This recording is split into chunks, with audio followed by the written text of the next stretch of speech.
खबरों की शुरुआत करेंगे चंपावत उपचुनाव से, जिसके लिए कल मतदान होना है। अपने बूथों के लिए अब रवाना होने लगी हैं पोलिंग पार्टियां। चंपावत से चुनाव लड़ रहे हैं सीएम पुष्कर सिंह धामी। 151 पोलिंग पार्टियां अब रवाना हो रही हैं। तो कल चुनावों के लिए तैयारी है। कल उपचुनाव है चंपावत में, कल मतदान होगा और अपने बूथों के लिए अब रवाना होने लगी हैं ये पोलिंग पार्टियां। चंपावत से चुनाव लड़ रहे हैं सीएम पुष्कर सिंह धामी। बता दें कि 151 पोलिंग पार्टियां रवाना होंगी और अब इसकी प्रक्रिया शुरू भी हो चुकी है। चंपावत उपचुनाव के लिए मतदान कल होना है और अपने बूथों के लिए अब पोलिंग पार्टियां रवाना होने लगी हैं। तस्वीरें भी आपको दिखा रहे हैं। 151 कुल पोलिंग पार्टियां हैं जो कि रवाना हो रही हैं। चंपावत से उपचुनाव लड़ रहे हैं सीएम पुष्कर सिंह धामी और अपने बूथों के लिए इस बीच पोलिंग पार्टियां रवाना होते हुए, जहां आज डोर टू डोर कैंपेन चल रहा है। इससे पहले लंबा चुनाव प्रचार किया है सीएम पुष्कर सिंह धामी ने और आज डोर टू डोर कैंपेन की कुछ तस्वीरें भी जब बाइक पर सवार होकर वे प्रचार करने निकले। उन्होंने कहा कि ये वही गलियां हैं जिन पर साइकिल पर वो घूमा करते थे और अब मौका मिला है मोटरसाइकिल से लोगों से मुलाकात करने का और अपने पक्ष में वोटों की अपील करने का।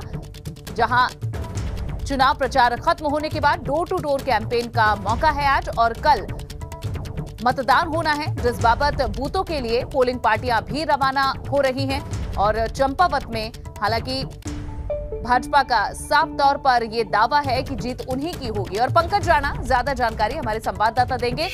पंकज, कुल 151 पोलिंग पार्टियां बताई जा रही हैं जो रवाना होंगी। किस तरह से प्रक्रिया चल रही है, कब तक ये अपने अपने स्थल तक पहुंच जाएंगी?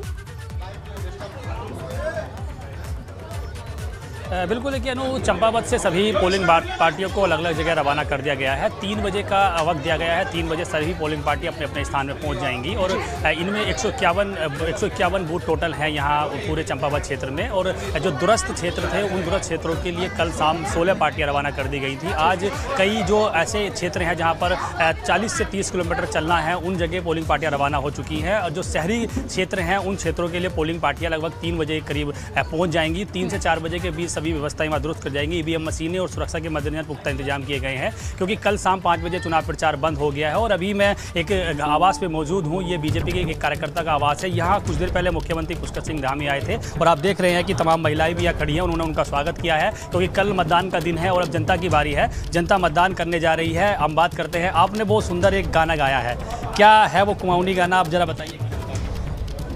वो गाना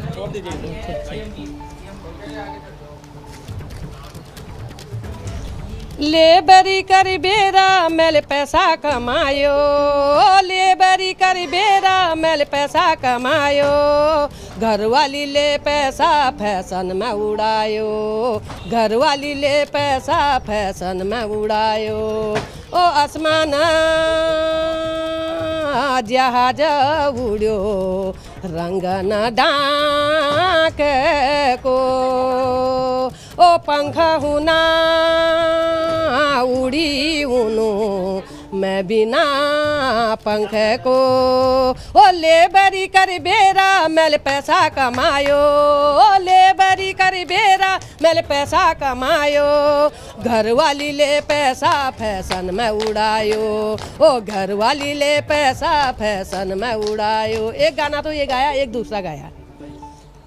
पहाड़ को ठंडो ताली बजाना ना, पहाड़ को ठंडो पानी धामी जू की मीठी बाणी, पहाड़ को ठंडो पानी धामी जू की मीठी बाणी, छोड़नी नी लागनी हाय हाय छोड़नी नी लागनी, पहाड़ को ठंडो पानी, पहाड़ को ठंडो पानी धामी जू की मीठी बाणी, कैलाश दा की मीठी बाणी, छोड़नी नी लागनी हाय हाय छोड़नी नी लागनी।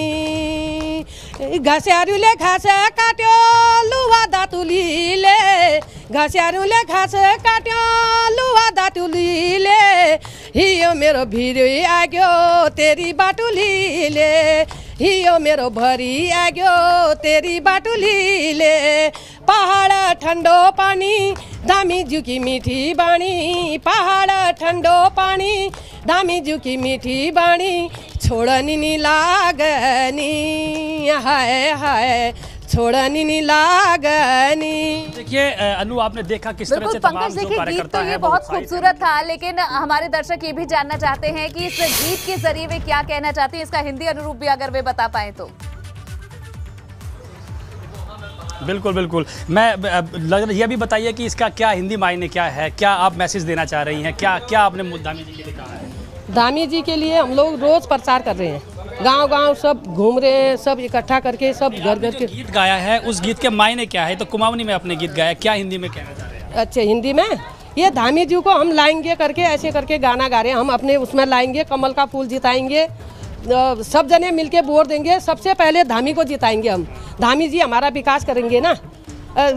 खटिमा वालों ने तो वहाँ से वो उन लोगों ने वोट नहीं दिया तो वो पछता रहे हैं। क्या कह के गए हैं मुख्यमंत्री जी? आप भी थे यहाँ, क्या आश्वासन दिया है, कितना विकास करेंगे क्षेत्र का? वो कह रहे थे कि हम इस क्षेत्र का बहुत विकास करेंगे और हम सभी लोगों ने ये ठाना है कि हम लोग जितने भी चंपावत विधानसभा के लोग हैं हम उन्हें पूर्ण बहुमत से जिताना चाहते हैं और यहाँ पर अपने क्षेत्र का विकास हम इसलिए जिताना चाहते हैं कि हमारे क्षेत्र का विकास हो, ये हम सब लोगों का कहना है। और उन्होंने भी कहा है कि हम आपके विश्वास को नहीं तोड़ेंगे और हम यहाँ पे विकास करेंगे। बिल्कुल अनु, देखिए तमाम जो खासकर महिलाएं हैं वो भी काफ़ी उत्साहित हैं। कल का इंतजार थोड़ा करना होगा, 7 बजे से वोटिंग शुरू हो जाएगी और इसीलिए मुख्यमंत्री पुष्कर सिंह धामी घर घर जाकर सभी लोगों से मुलाकात कर रहे हैं। बिल्कुल, और यहाँ भी डोर टू डोर प्रचार करने पहुंचे थे सीएम पुष्कर सिंह धामी। बहुत बहुत शुक्रिया फिलहाल इस जानकारी के लिए पंकज। तो चंपावत में चुनाव प्रचार के दौरान मुख्यमंत्री Pushkar Singh Dhami door to door campaign कर रहे हैं। मतदान से पहले ये आखिरी मौका है जब मुख्यमंत्री लोगों के बीच पहुंचे हुए हैं, क्योंकि कल मतदान है और इससे ये आखिरी मौका था जब मुख्यमंत्री जनता के बीच पहुंचे। इस दौरान सीएम धामी बाइक की सवारी करते हुए नजर आए, तो वहीं चाय और समोसे का लुत्फ भी उठाया।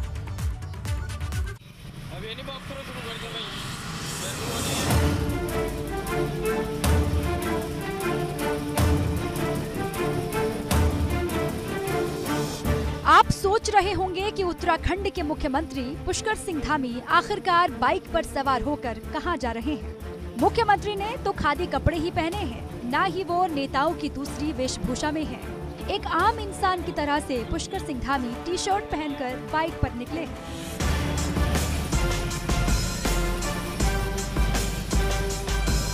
मुख्यमंत्री धामी की बाइक सवारी की ये तस्वीरें चंपावत के टनकपुर की है, जहां मुख्यमंत्री बाइक पर सवार होकर डोर टू डोर कैंपेन पर निकले हैं। मुख्यमंत्री का अंदाज आप देखेंगे तो बाइक पे खुद चल रहे हैं, लोगों से मुलाकात कर रहे हैं, डोर टू डोर कैंपेन कर रहे हैं। सीएम साहब, आज तो नया अंदाज है। देखिए, मैं इस क्षेत्र में बचपन से ही बाइक से, साइकिल से, ट्रक से बहुत बार आता जाता रहा हूँ।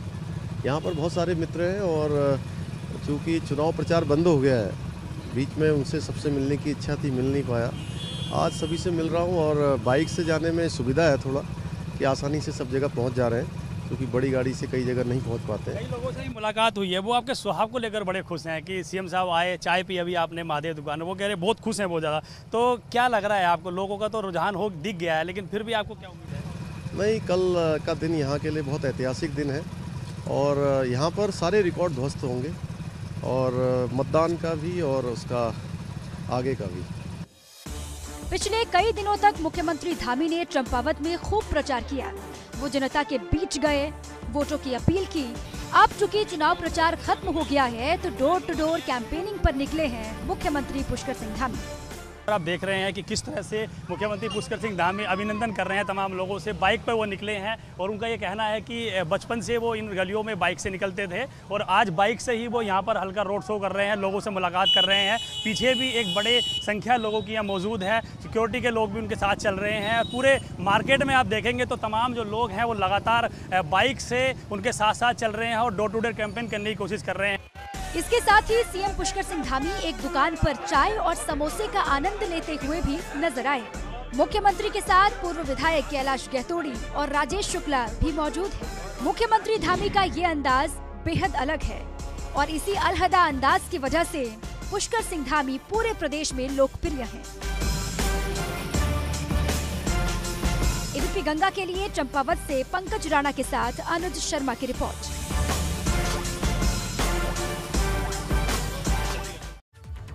और चंपावत चुनाव से जुड़ी हुई एक और बड़ी खबर आपको दे देते हैं। चंपावत उपचुनाव को लेकर नेपाल बॉर्डर पर सुरक्षा बढ़ा दी गई है। नेपाल बॉर्डर अब 31 मई तक के लिए बंद है।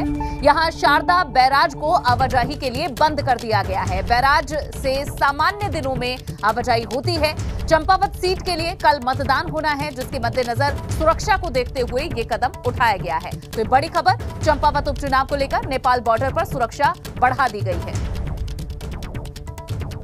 चंपावत विधानसभा सीट के लिए कल मतदान होना है और इस वक्त जहां मैं खड़ा हूं ये भारत और नेपाल का बॉर्डर एरिया है।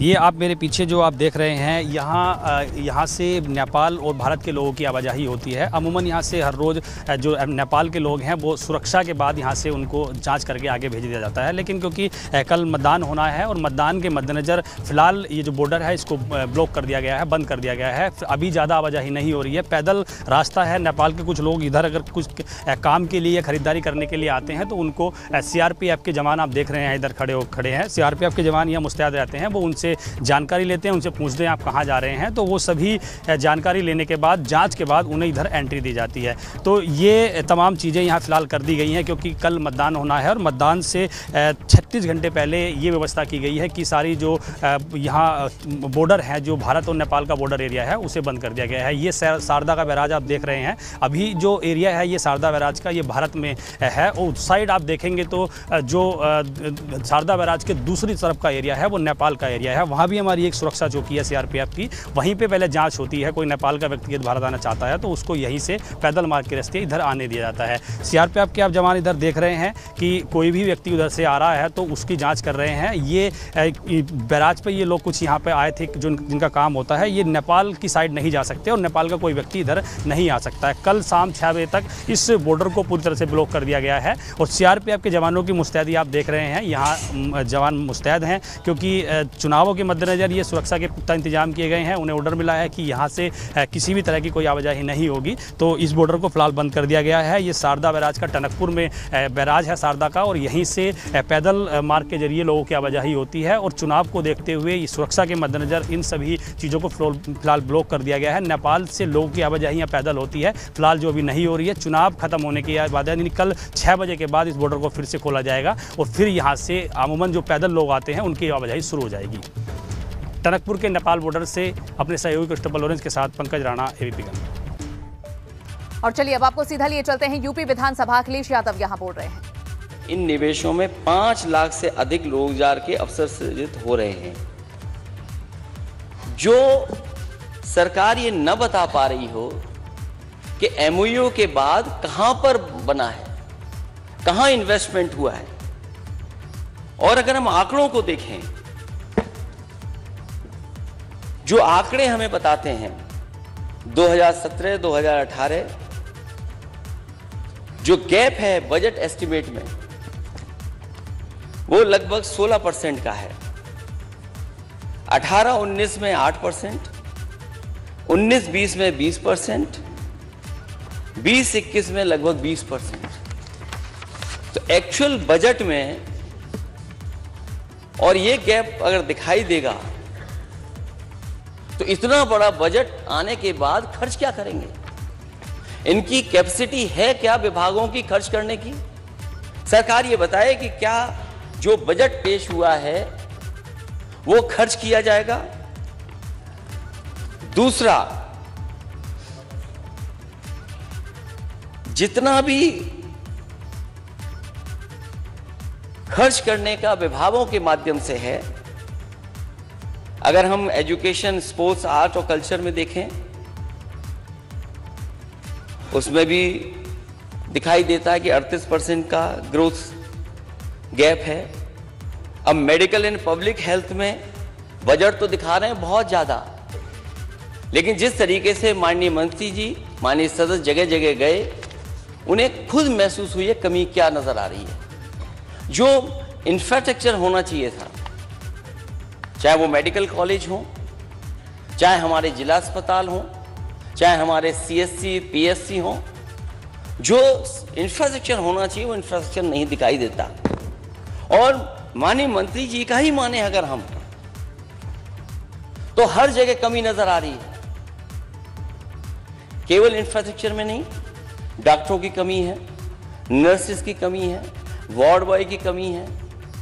आपके जहां तक दवाइयां मिलनी चाहिए थी, दवाइयों में भी बड़े पैमाने पे कमी दिखाई दे रही है। और यहां तक डिप्टी सीएम, विभाग के मंत्री, उन्होंने खुद जाकर के पकड़ा कि करोड़ों रुपए की दवाइयां जो एक्सपायरी डेट की थी वो दिखाई दे रही हैं। इसी तरह फैमिली वेलफेयर में, इसी तरह आगे क्या होगा वाटर सप्लाई सैनिटेशन में, वो तो देखा जाएगा। हाउसिंग में, हाउसिंग एक तरीके से पूरी ठप पड़ी है। अजय अध्यक्ष महोदय, आप भी उस विभाग के मंत्री रहे हैं, इतना बुरा हाल हाउसिंग सेक्टर का कभी नहीं दिखा होगा जितना भारतीय जनता पार्टी की सरकार में दिखाई दे रहा है। अर्बन डेवलपमेंट, कहां सपना दिखाया गया था कि नए सिटीज बनाए जाएंगे, और कहां रुक गए आकर के स्मार्ट सिटी बनाएंगे। और जो स्मार्ट सिटी का सपना है, उदाहरण के लिए अगर लखनऊ की जो चीजें समाजवादी सरकार में बनी हैं उनको माइनस कर दें तो आपकी स्मार्ट सिटी क्या है? जब आप स्मार्ट सिटी के आंकड़े देते हैं तो कहते हैं कि हमने मेट्रो है, स्मार्ट सिटी हो सकती है, रिवर फ्रंट है, पार्क्स हैं, अंडरग्राउंड इलेक्ट्रिफिकेशन है, और सॉलिड वेस्ट मैनेजमेंट के लिए क्या किया है? आज शहरों में देख लीजिए, गंदगी गंदगी भरमार है। और मुझे याद आता है बहुत पहले प्रधानमंत्री अटल बिहारी वाजपेयी जी ने लखनऊ में सॉलिड वेस्ट मैनेजमेंट के लिए एक प्लांट लगवाया था, और उनकी कोशिश थी कि इस प्लांट से बिजली बन जाए। वो बिजली बनी नहीं कभी। एक पत्रकार जब गया होगा उस प्लांट में जाकर के देखने, वहां जो कर्मचारी काम कर रहे थे उनसे पूछा कि आखिरकार इतना बड़ा प्लांट लगा है, इससे बिजली क्यों नहीं बन पा रही है? तो जो जानकार था, जो इंजीनियर था, जिससे पूछताछ हुई, उसने कहा कि जो यहाँ कूड़ा आ रहा है उसकी गुणवत्ता नहीं ठीक है, इसलिए बिजली नहीं बन रही। तो कूड़े की भी गुणवत्ता होगी। जो सपना दिखाया स्वच्छ भारत का, न केवल शहर में, हमारे छोटे छोटे कस्बों से लेकर के और गांव तक जिस तरीके से गंदगी फैली हुई है, उसके लिए क्या है? आप कह रहे हम स्मार्टफोन बांटेंगे, क्योंकि पुरानी सरकार ने लैपटॉप दिए थे, लैपटॉप आप दे नहीं सकते इसलिए टैबलेट दे रहे हैं आप। मैं सरकार से ही जानना चाहता हूं कि जहां ई गवर्नेंस की तरफ जा रहे हैं आप, वो ई वेस्ट का आप क्या करेंगे? इसी तरह welfare, scheduled caste, scheduled tribes, और उसमें गिरावट दिखाई दे रही है। अगर हम पिछले आपके बजटों को देखें तो, और जो सबसे महत्वपूर्ण विभाग है बिजली विभाग, ये हमारी ग्रोथ के लिए, स्टेट की ग्रोथ के लिए सबसे महत्वपूर्ण विभाग है। जो काम जनरेशन में होना चाहिए था, जो काम ट्रांसमिशन में होना था, जो काम डिस्ट्रीब्यूशन में होना था, 5 साल सरकार क्या करती रही? और जो बैलेंस शीट बिल्कुल क्लियर हो गई थी बिजली विभाग की, आज उसके ऊपर कितना घाटा आ गया है। लेकिन जब बजट देखते हैं तो उसमें भी कोई बजट में बहुत बड़ी ग्रोथ नहीं दिखाई दे रही है। जो आपका कैपिटल इन्वेस्टमेंट होना चाहिए वो कहीं दिखाई नहीं दे रहा है। बिजली प्रोडक्शन में जितना बढ़ावा होना चाहिए था, बढ़ावा देना चाहिए था, सरकार ने कुछ नहीं दिया। जो स्पोर्ट्स में जितना फंड्स लगाने चाहिए थे, बजट दिखने को तो बजट में है स्पोर्ट्स के लिए, लेकिन आखिरकार पहुंच कहां रहा है? इसीलिए मैंने कहा कि बजट है और बंटवारा होकर के जमीन पे कहां पहुंच रहा है।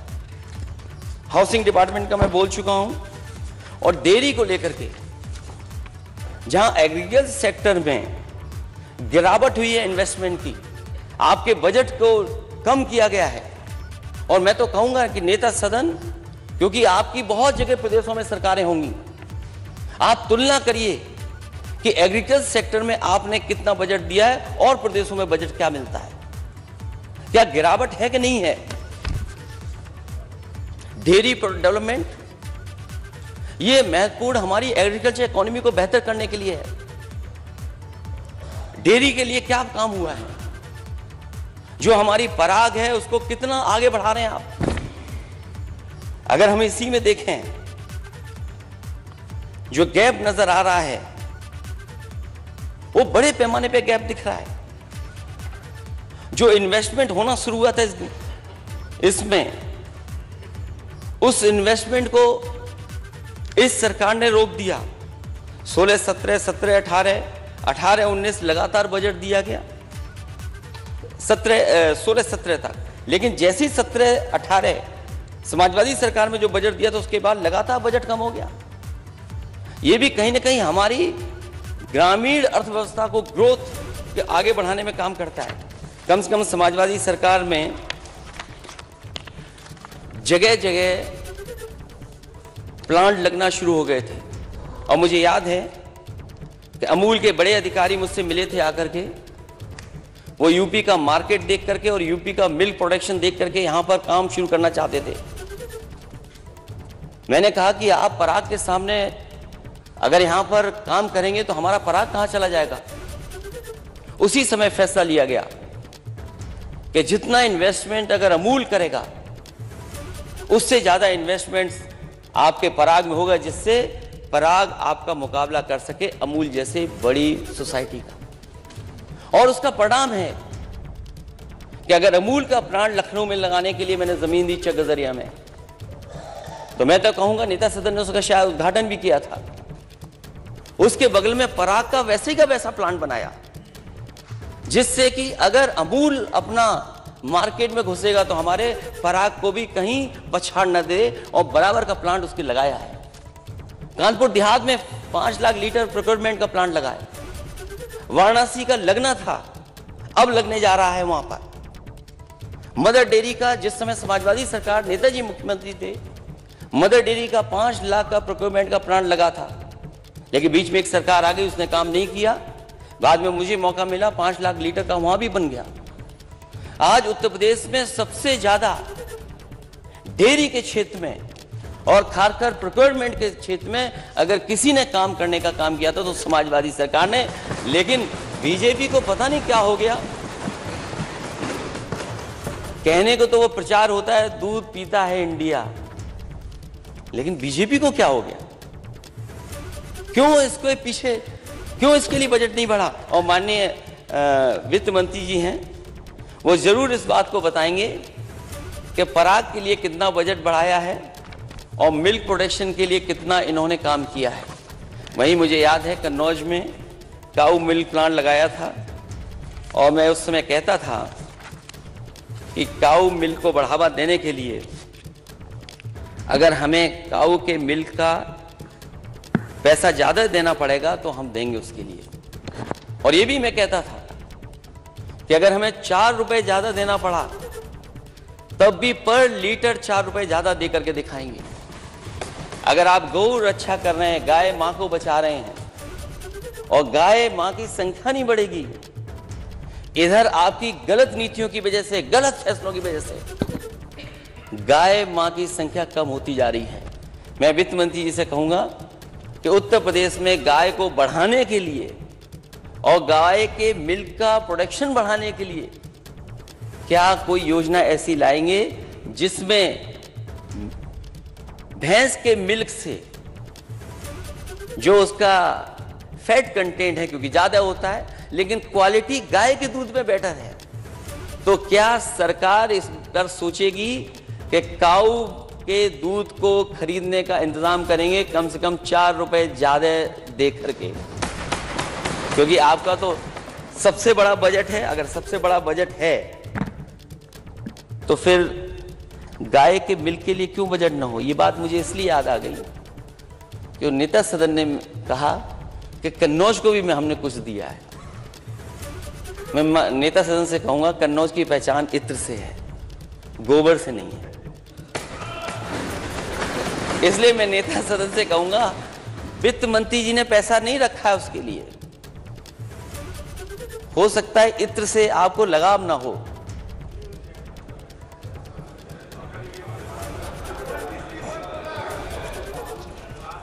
इत्र से लगाव ना हो,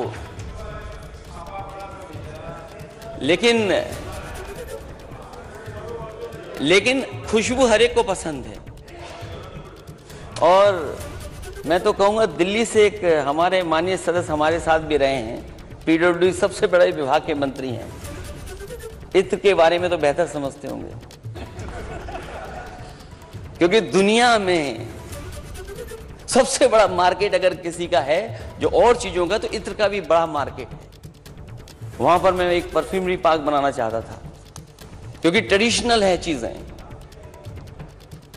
ट्रेडिशनल है, बहुत हजारों साल पुराना कारोबार है वहां का। इसलिए जो बना पड़ा अधूरा परफ्यूमरी पार्क है, हमें गोबर नहीं चाहिए, हमें अपना परफ्यूमरी पार्क चाहिए। और कहीं ऐसा तो नहीं नेता सदन, आप जो गोबर वाला प्लांट देने की बात कर रहे हो बायोगैस का, वो कहीं शिलान्यास समाजवादी सरकार में तो नहीं हुआ था। कभी कभी हमारे सदस्य ये कहते हैं कि मैं ट्वीट क्यों करता हूं। चलो अच्छा है, आप ट्वीट पढ़ते हैं, इसलिए मैं आपको धन्यवाद देना चाहता हूं। ट्वीट मैं इसलिए करता हूं कि जिस समय नोएडा से दिल्ली जोड़ने के लिए मेट्रो का उद्घाटन हो रहा था, तो दिल्ली सरकार ये कह रही थी कि इस मेट्रो के उद्घाटन में उन्हें क्यों नहीं बुलाया जा रहा है। जैसा कि नेता सदन ने कहा कि वो हमारे मित्र हैं, क्योंकि हमारी सरकार जा चुकी थी, सरकार आपकी थी।